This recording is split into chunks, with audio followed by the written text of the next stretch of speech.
Most recently, nagsimula na kami mag-international travel. Singapore at Hong Kong. Nahirapan ako sa mga saksakan nila dahil iba-iba pa ang itsura. Kaya napabili talaga ako ng ganito. Ito yung Anker Nano Travel Adapter. At kaya ako siya nagustuhan kasi yung mga nabili namin na adapter ay napakalalaki. Ito, ang liit niya lang. Tapos international na siya. Meron siyang US at AU. Ito din yung pwede mong gamitin dito sa Pilipinas. Yung US, diretso.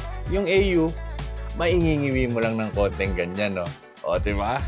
Lupit! May UK.